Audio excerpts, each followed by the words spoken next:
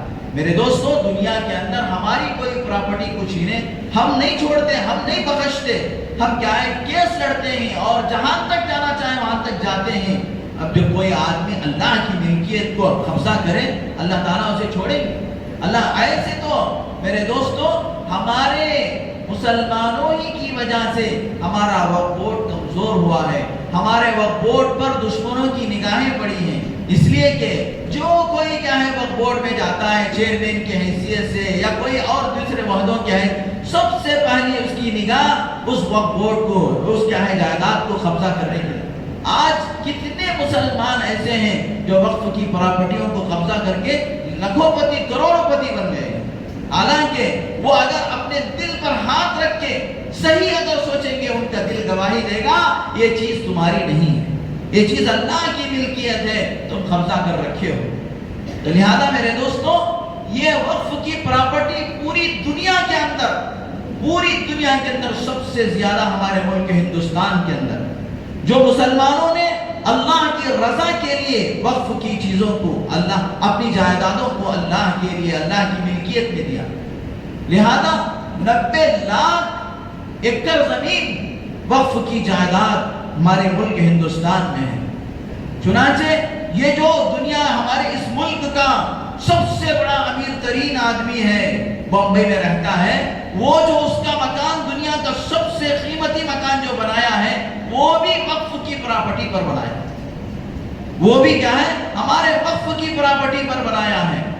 تو لہذا ہمارے پوروجوں نے، ہمارے بڑوں نے کیا لاکھوں ایکڑ زمین اللہ کے نام پہ وقف کی۔ ہمارے بنگلور کے اندر قدوس صاحب عیدگاہ اور اس کا قبرستان، اللہ اکبر، کیسے شہر کے بیچوں بیچ میں کتنی زمین ہے، اور وہ جو کیا ہے پیلس گراؤنڈ وہ بھی مسلمانوں کا ہے۔ لیکن میرے دوستوں، اور یہ لال باغ ٹیپو سلطان رحمت اللہ علیہ کا ہے، یہ ساری چیزیں، لیکن دشمنوں نے، گورنمنٹ والوں نے مسلمانوں کے ساتھ دھوکہ دے کر دھیرے دھیرے ان سب چیزوں کو قبضہ کیا ہے۔ آج بھی مسلمانوں کی بہت ساری پراپرٹی وقف بورڈ کے تحت میں ہے، لیکن آج یہ جو مسلم دشمن حکومت جو سینٹرل میں بیٹھی ہوئی ہے، وہ ایک ایسا ایکٹ لا رہی ہے، ایسی وقف ترمیمی بل لا رہی ہے جس کے اندر سب سے پہلے میرے دوستو کان کھول کر سن لو کہ جتنی چیزیں ہیں وہ ہزاروں سو سال پہلے وقف کر کے، کون وقف کیا؟ وہ اللہ کا بندہ، لیکن اس کے کاغذات کس کے پاس ہیں کس کے پاس نہیں ہے معلوم نہیں۔ لیکن اب کیا ہے، اب آ کر اس کو کمپیوٹر سسٹم کے اندر داخل کرنا یہ کہہ رہا ہے۔ کمپیوٹر سسٹم جو چیزیں پوچھے گا وہ تمام چیزیں آپ کو دینا ہوگا۔ اگر ایک چیز بھی کمپیوٹر کے اندر، اس لیے کہ سسٹم طے کر دیں گے وہ لوگ کہ یہ ڈاکیومنٹ چاہیے، وہ ڈاکیومنٹ چاہیے، یہ ڈاکیومنٹ چاہیے، ایک ڈاکیومنٹ بھی اگر آپ کے اندر آپ کے پاس نہیں ہے تو اس کا مسئلہ، اس پراپرٹی کا مسئلہ، اس مسجد کا مسئلہ، اس مدرسے کا مسئلہ، اس قبرستان کا مسئلہ کلکٹر کے پاس جائے، اور کلکٹر ان کا نوکر ہے، جو حکومت ہے اس کا نوکر ہے، تو ظاہر سی بات ہے کہ وہ حکومت ہی کی بات کرے گا۔ اب جب کلکٹر اگر یہ فیصلہ کر دیا کہ یہ پراپرٹی گورنمنٹ کی ہے تو وہ گورنمنٹ کی ہو جائے گی۔ اب میرے دوست اس کے بعد پھر کیا ہے، ہائی کورٹ جانا ہے، سپریم کورٹ جانا ہے، وہاں بھی یہ RSS کی چیلے بیٹھے ہوئے ہیں، وہ لوگ ظاہر سی بات ہے اس کے حق میں فیصلہ کریں۔ اس طریقے سے ہماری جائیدادوں کو ہڑپیں گے، ہماری مسجدوں کو چھینیں گے، ہمارے مدرسوں پر بلڈیز کریں گے، ہمارے قبرستان۔ آج ایک مسلمان پوچھتا ہے کہ یہ وقف ترمیمی بل کے خلاف ووٹ دینے پہ کیا ملتا ہے؟ میرے دوستو، اس وقت ترمیمی بل کے خلاف ووٹ دینے پر تجھے 2 گز 6 فٹ کی زمین قبرستان میں ملے گی، ورنہ وہ بھی نہیں ملے گی تجھے۔ اگر تو اس وقف بورڈ کے بارے میں ووٹ نہیں دے گا تو قبرستان میں مردے گڑانے کے واسطے جگہیں نہیں ملیں گی۔ جیسے امریکہ کے اندر اور دیگر ملکوں کے اندر ایک مردے کو لے کر 300 400 کلومیٹر جا کر ان کو دفنانا پڑتا ہے، اور خاص اپنی پراپرٹیاں بنا کر پراپرٹیوں میں کچھ زمین خاص کر کے اس میں اپنے مردوں کو دفنانا ہے۔ ورنہ بہت سارے ملکوں کے اندر میرے دوستو قبرستان نہ ہونے کی وجہ سے مردوں کو دفنانے کے لیے جگہ نہ ہونے کی وجہ سے ان کو سمندروں کے حوالے کر دیا جاتا ہے، یا پھر میرے دوستو کتوں اور گدھوں کے حوالے کر دیا جاتا ہے مسلمانوں کی لاشوں کو۔ لہذا یہ قبرستان یہ ہمارے پوروجوں نے، ہمارے بڑوں نے امت کے واسطے وقف کیے، یہ مسجدیں، یہ عالیشان مسجدیں جس میں ہم سکون کے ساتھ اللہ کا نام لیتے، اس کی حفاظت ہم میں سے ایک ایک کی ذمہ داری ہے۔ اگر ہم اس کے لیے ووٹ دے کر اس کو نہیں بچائیں گے، کل قیامت کے دن اللہ تم کو نہیں چھوڑے گا۔ میری املاک، میری ملکیت کے اوپر قبضہ ہو رہا تھا، میری ملکیت کو کے اوپر ڈاکے ڈالے جا رہے تھے تو اب تم اپنے مزے میں تھے، تم اپنے گھروں میں، اپنی نوکریوں میں، اپنے دیگر کاموں میں تھے. اس لیے میں ہاتھ جوڑ کر آپ سے کہوں گا کہ جمعہ کے بعد رات کے 12 بجے تک آپ فارغ ہو جائیے. آپ کے دکانوں کو سلام، آپ کے کیا ہے نوکریوں کو سلام. آپ اللہ آپ کو ہمیشہ خوش رکھے، لیکن تم کیا ہے یہ کام آج ضرور کرنا. آج آخری دن ہے، آدھا دن بچا ہوا ہے، یہ آخری دن ہے. اگر کوئی ایک مسلمان بھی ووٹ دیے بغیر رہ گیا، کل قیامت کے دن اللہ اس کا گریبان پکڑیں گے. محمد الرسول اللہ صلی اللہ علیہ وسلم اس کا گریبان پکڑیں گے کہ میری امت کی اوقاف نیلام ہو رہے تھے، تم کیا کر رہے تھے. اس لیے میرے دوستو ابھی آپ کو نماز تھوڑی دیر سے ہی صحیح، جو لوگ کیا ہے اس لیے کہ سلام پھیرنے کی دیر بہت سارے گنٹھا چھوڑ کر آئے ہیں، بھاگ جاتے ہیں، دعا بھی نہیں کرتے. آج مسلمان کو نہ دعاؤں سے فرصت ہے، نہ دعاؤں کے لیے فرصت ہے، نہ نمازوں کے لیے فرصت ہے.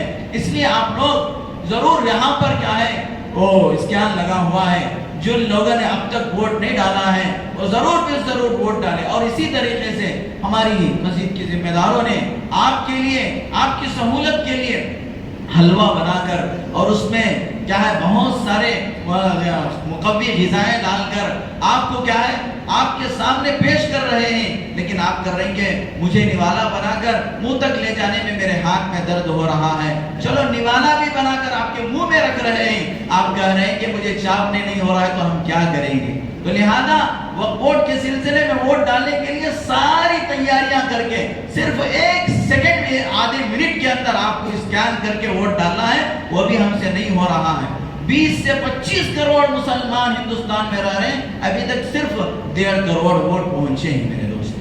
یہ ہماری غفلت اور ہمارے سوماری پن کی علامت ہے. اللہ تعالی ہم سب کو وقت سے پہلے جاگنے کی توفیق عطا فرمائے. لہذا ابھی آپ کو 10 منٹ وقت دیا جائے گا. جن لوگوں نے اب اسکین نہیں کیا ہے وہ جلد سے جلد یہاں مسجد کے باہر جو اسکین لگا ہوا ہے اس میں اسکین کر لے. اس کے بعد خطبہ ہوگا، اس کے بعد نماز ہوگی، مختصر خطبہ ہوگا اور مختصر نماز ہوگی.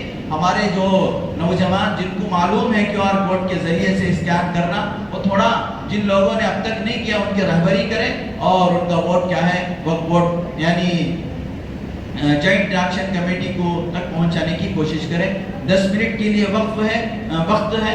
جو جن احباب نے ووٹ نہیں کیا ہے وہ ووٹ کریں اور باقی لوگ سنتیں پڑھ کر اللہ کا ذکر کرتے رہیں، دعا کرتے رہیں.